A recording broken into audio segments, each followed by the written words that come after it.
공포썰을 길게 작성하기 전에 이 이야기는 완전히 허구이며 사람들을 무섭게 하려는 의도로 작성된 것임을 미리 알려드립니다. 귀벌레의 저주. 서울의 한 중소기업에 다니고 있는 민수는 평소에 공포 이야기를 좋아하여 인터넷 커뮤니티에서 다양한 괴담을 읽고는 했다. 그러던 어느 날 민수는 밤늦게까지 일을 하다가 지친 마음을 달래기 위해 평소처럼 인터넷 서핑을 하고 있었다. 그러다 우연히 본 적 없는 인터넷 카페에 들어갔다. 그 카페는 귀벌레의 저주라는 이름이었고 회원 제역기에 가입 후 접속할 수 있었다. 카페에는 회원들이 경험한 기이하고 무서운 이야기들이 가득했다. 귀벌레의 저주라는 게시글이 유독 많은 조회수를 기록하고 있었는데 호기심 많은 민수는 그 글을 클릭하고 말았다. 내용은 이러했다. 심야에 이 글을 읽는 당신, 누군가 귓가에 속삭이는 소리를 듣고 나면 절대 무시하지 마세요. 그 소리를 무시하면 귀에서 벌레가 나와 당신의 심신을 갉아먹을 것입니다. 민수는 그저 단순한 이야기라고 생각하며 대수롭지 않게 넘겼다. 그러나 그날 밤 평소처럼 잠자리에 누운 민수는 잠이 들려는 찰나 누군가 귓속에 대고 속삭이는 듯한 소리를 들었다. 들리니? 라는 감미로운 목소리에 민수는 흠칫 놀라 침대에서 벌떡 일어났다. 주위를 둘러보아도 사람은 당연히 없었고 단지 거울 속 자신의 놀란 얼굴만이 보일 뿐이었다. 다음 날 무거운 눈꺼풀을 억지로 들어올리며 직장에 도착한 민수는 그날 밤의 일을 애써 무시하려 했다. 그러나 출근 후 업무를 보고 있자니 뒤에 계속해서 뭔가 기어다니는 듯한 이물감이 들었다. 마치 벌레가 기어다니는 것처럼 간지럽고 불쾌했다. 민수가 귀를 손으로 비비자 동료가 물었다. 민수 씨, 어디 아파요? 그날 저녁 민수는 결국 병원을 찾았다. 의사는 진지한 표정으로 귀를 들여다보았고 아무 문제 없다고 했다. 그러나 민수는 계속해서 귀에서 나는 속삭임을 들어야 했다. 소리는 날이 갈수록 커지고 악랄해졌으며 마치 자신의 삶을 조롱하는 듯한 내용으로 변질되었다. 그날 한밤중 깨어난 민수는 더 이상 미칠 것 같아 카페로 들어가 해당 글을 작성한 게시자를 찾아내기로 결심했다. 일부러 낮에만 활동하는 카페 운영자의 패턴을 파악한 민수는 그를 추적하여 밤늦게 채팅방에 불러냈다. 운영자는 채팅방에서 민수를 조심스럽게 맞이했다. 그가 말했다. 벌레가 속삭이는 소리를 무시하면 안 된다고 했잖아요. 그건 당신의 죄책감과 두려움이 형상화된 것들이에요. 경악한 민수는 속삭임을 무시한 대가가 무엇인지 묻자 운영자는 차분히 답했다. 그걸 누군가에게 전해야 한다는 거죠. 그게 바로 저주를 푸는 유일한 방법이에요. 차가운 현실을 마주한 민수는 그날 이후 귀벌레의 저주라는 제목으로 새로운 글을 남기게 되었다. 내용은 자신이 경험한 두려움과 그 해결법에 대한 담담한 고백이었다. 그리고 그날 이후 민수의 귀 속에서는 소름 끼치는 속삭임이 사라졌다. 그리고 몇 년 후 그 카페에서 귀벌레의 저주를 전한 한 사용자의 글이 올라왔다. 그것은 분명 민수가 아닌 다른 누군가가 겪은 또 다른 이야기였다. 하지만 그걸 읽은 사람 중 하나가 귓가에서 속삭임을 듣기 시작했다면 그 사슬은 끝나지 않은 것이다. 이 이야기는 순수한 창작물이며 재미와 상상 속의 공포감을 자극하고자 작성된 것입니다. 두 번째 이야기. 어느 조용한 마을 끝자락에 오랜 세월 동안 버려진 낡은 주택이 하나 있었다. 이 집은 지역 주민들에게 검은 창문의 집이라고 불리며 그 근처를 지나가는 사람들조차 거의 없었다. 이 집에 관한 소문은 다양했지만 가장 유명한 것은 집에 그림자 남자가 나타난다는 이야기가 있었다. 어느 날 서울에서 온 대학생 3명이 이 집을 방문하기로 하였다. 그들은 오랫동안 공포 체험을 기획하던 친구들이었고 지역 주민들이 경고하는 모든 소문과 무서운 이야기를 흥미롭게 여겼다. 그들은 캠코더와 플래시라이트를 챙겨 집으로 향했다. 저녁 7시 그들은 낡은 집 앞에 도착했다. 집은 생각보다 훨씬 더 음침하고 어두웠다. 산들바람이 불 때마다 덜컹거리는 나무 창문 소리와 부서진 지붕 사이로 들어오는 바람 소리가 모든 걸 더욱 섬뜩하게 만들었다. 그들은 잠시 주저했지만 곧 호기심에 이끌려 문을 열고 들어갔다. 집안은 어둡고 먼지가 가득했다. 어디선가 나무가 삐걱거리는 소리가 들렸고 조금만 움직여도 먼지가 날렸다. 그들은 각자 방을 돌아다니며 영상을 찍기 시작했다. 한 친구가 갑자기 여기에 뭔가 있어 라고 외쳤다. 그의 손전등이 비추던 벽에는 흐릿하게 살아 형태를 한 검은 그림자가 있었다. 순간 그 그림자가 움직이는 것처럼 보였다. 그들은 자리에서 놀라 뛰쳐나왔지만 다시 용기를 내어 그림자가 있던 곳으로 다가갔다.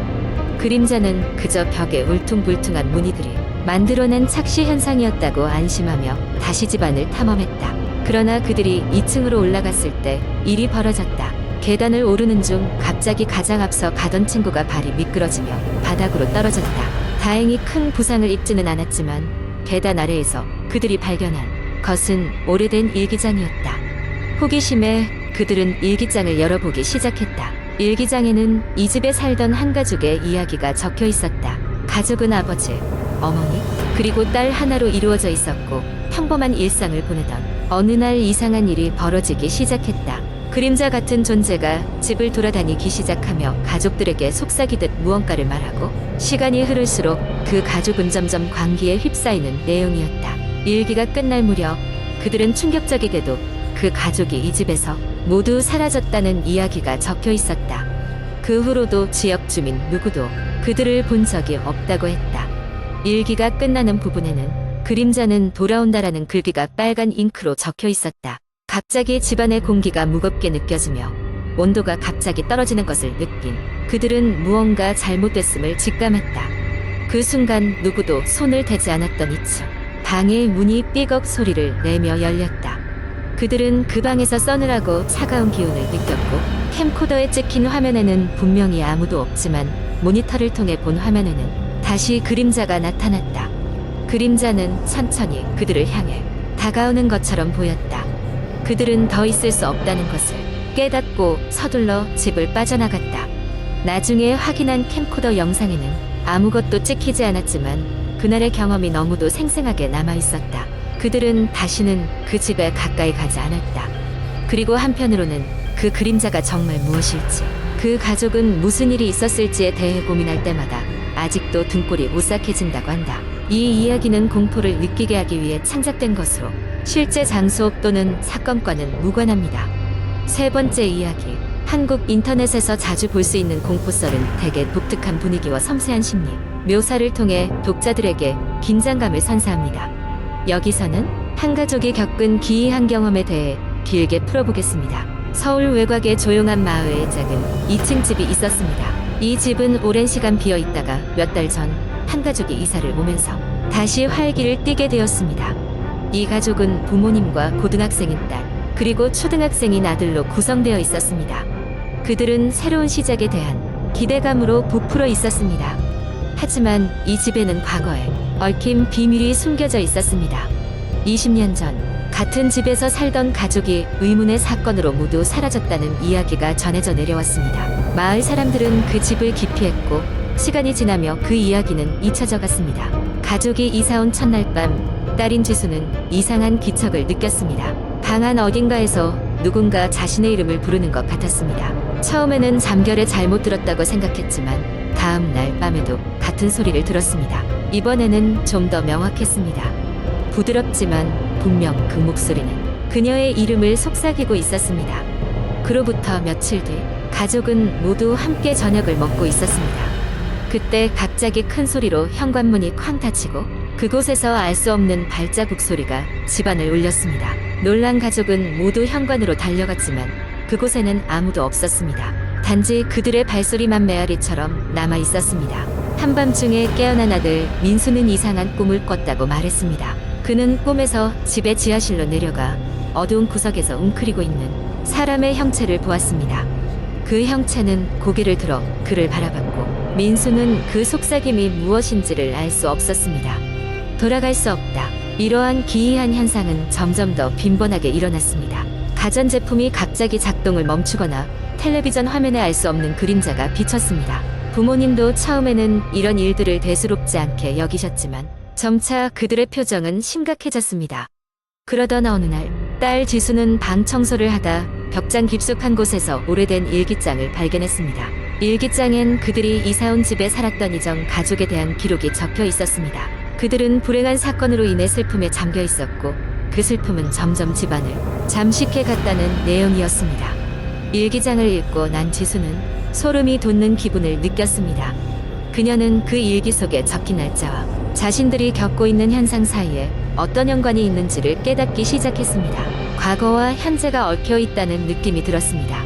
일기를 다 읽은 후 지수는 가족들에게 이 일을 털어놓았고 모두가 이 기이한 사건의 종결을 어떻게 해야 할지를 고민하기 시작했습니다. 그들은 전문가를 불러 집을 조사하기로 했습니다. 그러나 전문가가 집에 들어오자마자 그의 얼굴에는 불안감이 역력했습니다. 그는 집안 곳곳을 돌아다니며 기운을 느끼고 드디어 입을 열었습니다. 여기에는 강한 과거의 잔재가 남아 있습니다. 그들의 목소리가 들려오고 있습니다. 그들은 당신들에게 무언가를 전하려 하는 것 같습니다. 결국 가족은 전문가의 조언에 따라 더 이상 집에 머물지 않기로 결정했습니다. 그들은 서둘러 짐을 싸고 다른 곳으로 이사를 갔으며 그 이후로 더 이상 기이한 일을 경험하지 않았습니다. 이후 그 집은 다시 비어 있었고 마을 사람들 사이에선 다시 한번 옛날 이야기가 회자되었습니다. 떠난 가족은 그 후로 그 집의 기억을 떠올리며 이야기를 나누지 않았지만 그들의 마음속에는 언제나 알 수 없는 불안감이 자리하고 있었습니다. 이렇게 그 집은 또다시 시간이 멈춘 듯 조용히 서 있었습니다. 새로운 가족이 이사 오기를 손꼽아 기다리며 말입니다.